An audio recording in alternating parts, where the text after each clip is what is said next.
one of the 17 equations that have truly changed the world, the Black-Scholes equation, named after economists Fischer Black and Myron Scholes. This groundbreaking model earned them the 1997 Nobel Prize in Economic Science. The Black-Scholes model is a cornerstone in financial industry and used widely in practice. Here, let us describe the differential equation. C of t is the price of an option. In this equation, the price of an option or any derivative. And the other parameter, S of t, is the stock price. Here, the price of the derivative depends on the underlying asset S, and S of t indicates the stock price. And R is the risk-free interest rate, whereas sigma is the volatility of the stock price. So the basic assumption in the derivative of this Black-Scholes partial differential equation is the stock price follow the geometric Brownian motion.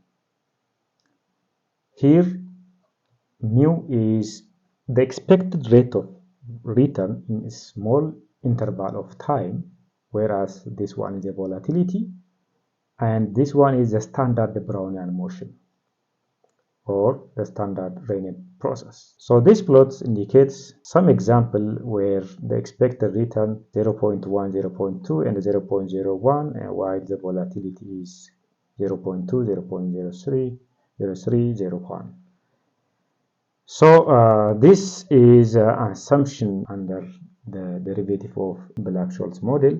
So the main objective or our goal is here to derive an equation for the derivatives or contingent on the underlying asset. For example, this derivative can be a call option, put option, or any other option dependent on the stock price S of t.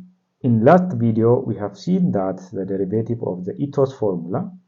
So we apply the Ito formula. Applying the Ito formula, because C is a function of T and S, then applying an Ito formula on this C, we'll get this relation.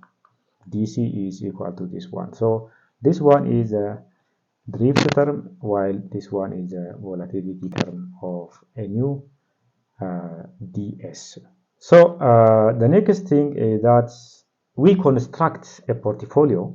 That means a portfolio containing the derivative and the underlying asset. So these are our position. So psi and delta are our position. So next time we will select the psi and the delta say that the portfolio is risk-free. Change in its value in time or delta pi, that means the change in portfolio is given by this one directly.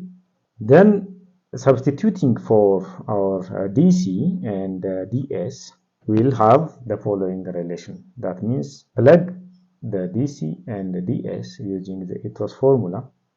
Then after rearranging, we will get this relation. So to eliminate the uncertainty or to make the portfolio risk-free, aim at eliminating this term. Obviously, this term will be 0 if this one is equal to 0. If we select our psi and delta, say that this part is equal to 0, then our portfolio becomes risk-free, or the uncertainty part will be removed. So the allocation of psi is equal to -1 and the delta is equal to partial derivative of C with respect to S will make the uncertainty term vanish, or the risk will be eliminated. Once we select this combination, putting everything at the place, we'll have this relation. Therefore, d pi is equal to this one. So in the case of risk-free situation, the return on the portfolio must be the risk-free rate. That means d pi is equal to r times pi times dt. Otherwise, there will be an arbitrage opportunity. So this is the assumption that there will be no arbitrage opportunity. So putting all together, we'll get the Black-Scholes differential equation, which is expressed by one. Of course, this differential equation is well-known differential equation, partial differential equation. It is called the parabolic partial differential equation. So any security whose price is dependent on the stock price should satisfy this differential equation. Otherwise, it will not be tradable. So to solve the differential equation, we need to set a boundary condition. So usually, in the particular security being valued is determined by a boundary condition.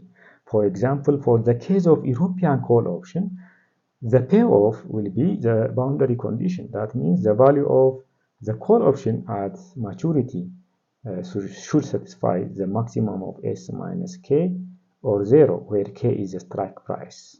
So in the case of European put option, again the maximum of K or minus S or 0 is the boundary condition.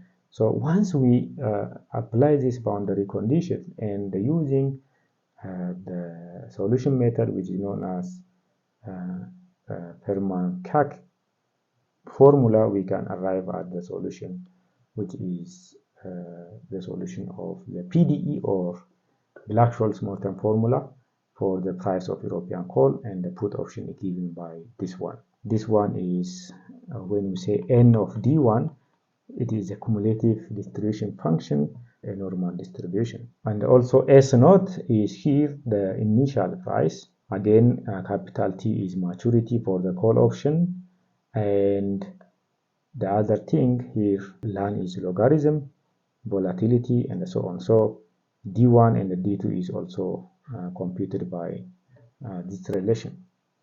So of course this needs some process. You need to implement the standard ways. The assumptions in the derivation of the Black-Scholes differential equation were one, as we said earlier, the stock price follows the geometric primary motion. All these assumptions may be considered as a limitation also. Also, the short selling of security with full use of proceed is permitted. You remember that we assign psi, our psi was equal to -1. That means our position was at a shorter position. Also, the third assumption is that no transaction cost or taxes implemented in this one. So this is also one limitation of the assumption of the partial differential. No dividend during the life of the derivative. So of course this differential equation is basic modification of this assumption also essential.